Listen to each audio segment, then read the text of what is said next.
আর একটা মাস হলেই পেরিয়ে যাবে।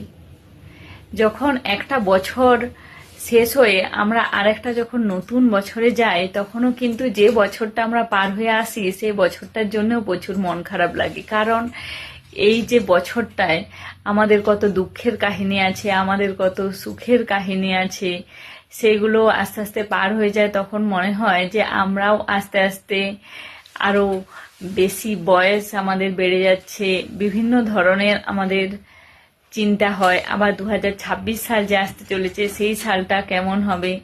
কিন্তু যাই হোক, আমাদের যেমন পুরনো বছরকে বিদায় দিতে হবে, সেরকম নতুন বছরকেও আমাদের আনন্দের সাথে গ্রহণ করে নিতে হবে। আর আমার 2025 সালটা একটু মোটামুটি কেটেছে।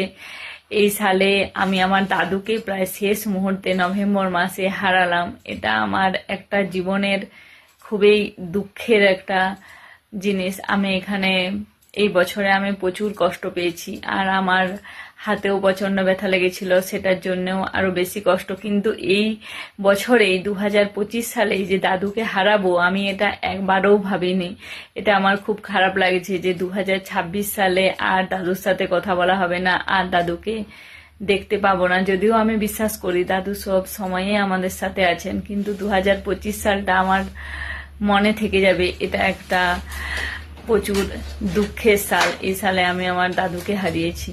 এরপর 2026 সালটা কেমন যাবে জানি না, কিন্তু সবাইকে নতুন বছরের আগাম শুভেচ্ছা। সবার নতুন বছর খুব ভালো কাটুক। আর আমাদের পুরনোর সাথে সাথে আমাদের পুরনো যে বছর, তাকে তো বিদায় দিতেই হবে, নতুনকে গ্রহণ করতেই হবে। সেরকম পুরনো যে দুঃখের স্মৃতিগুলো, সেগুলো আমাদের মন থেকে বিদায় দিতে হবে। আবার আমাদের 2026 সালকে নতুনভাবে গ্রহণ করে নিতে হবে। সবাই খুব ভালো থাকবেন। ধন্যবাদ। আয়না আয়না যদি মানুষের চেহারা না দেখিয়ে মানুষের মনকে দেখাতো, তাহলে মানুষ চেহারা সুন্দর করার চেয়ে মনকে সুন্দর